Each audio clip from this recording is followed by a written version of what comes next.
पश्चिमी यूपी, घबराहट तो दोनों तरफ है।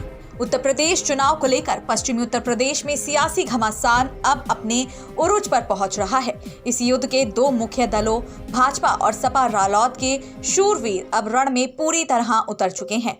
पैतरेबाजी और उनकी काट शुरू हो चुकी है। दोनों ही सेनाएं इस युद्ध का महत्व समझती हैं, तभी तो अपने सबसे प्रभारी योद्धाओं को मैदान में उतारा है। अंदाजा इसी से लगा लीजिए कि देश का गृह मंत्री और प्रदेश का मुख्यमंत्री घर घर जाकर पर्चे बांट रहा है। पिछले 4-5 चुनाव में इस क्षेत्र में लगभग एक छत्र राज्य करने वाली भाजपा को यहाँ इस बार संकट से गुजरना पड़ रहा है।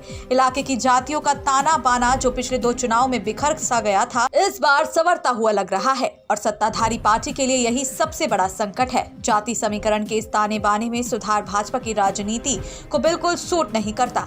यही कारण है कि ध्रुवीकरण राजनीति के माहिर अमित शाह और योगी आदित्यनाथ को खुद सड़कों पर उतरना पड़ रहा है। प्रधानमंत्री जी भी 1-2 दिन में वर्चुअली जुड़ने वाले हैं। सत्ताधारी दल पिछले चुनावों में अपने आजमाए हुए हथियारों को नई धार देकर एक बार फिर आजमा रहा है। उसे लगता है कि इलाके में चुनावी रण जीतने के लिए यही सबसे कारगर हथियार है। अन्य विकास गाथाओं का गान शायद प्रधानमंत्री जी के श्रीमुख से होगा, हालांकि तड़का तो उसमें भी ध्रुवीकरण का होगा। अमित शाह की निगरानी में पश्चिमी उत्तर प्रदेश में पिछले कुछ दिनों में भाजपा की जो गतिविधियां रही हैं, उससे एक बात तो साफ है कि सत्ताधारी पार्टी को रालोद का सपा के साथ जाना परेशान कर रहा है। भाजपा को शायद पहले चरण के चुनाव में सपा से उतना खतरा नहीं जितना चौधरी चरण सिंह के विरासत वाले इस किसान पार्टी से है। सभी जानते हैं कि चौधरी चरण सिंह की सियासत क्या थी, उनकी लोकप्रियता और सफलता का राज क्या था।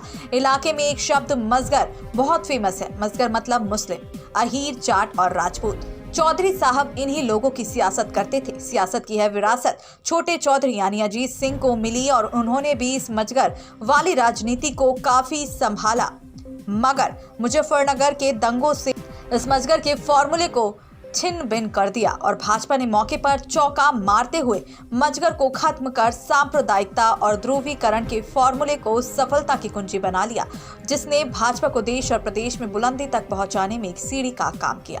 मगर समय पलटा। देश में ऐतिहासिक किसान आंदोलन हुआ, जिसने देश विशेषकर उत्तर प्रदेश और उससे भी बढ़कर पश्चिमी उत्तर प्रदेश की सियासत को पलटकर रख दिया है। सामाजिक ताना बाना फिर सुधरा और मजगर भी फिर सांसें लेने लगा।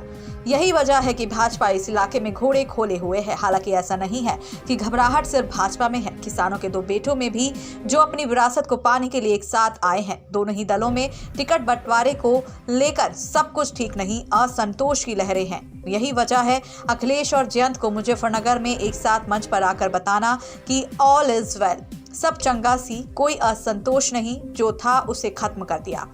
चुनावी रणनीति की बात करें तो रालोद अपने मजगर के हिट फॉर्मूले पर कायम है। उम्मीदवारों के चयन में भी इस बात का पूरा ख्याल रखा गया है। वहीं अगर सपा को देखा जाए तो वह भाजपा को इस बार ध्रुवीकरण करने का कोई मौका नहीं देना चाहती। यही वजह है कि पश्चिमी उत्तर प्रदेश के उस क्षेत्र में जहां हिंदू मुसलमान की सियासत काफी मुखर रही है, उसने उम्मीदवारों के चयन में मुस्लिम उम्मीदवारों से काफी दूरी बनाई है।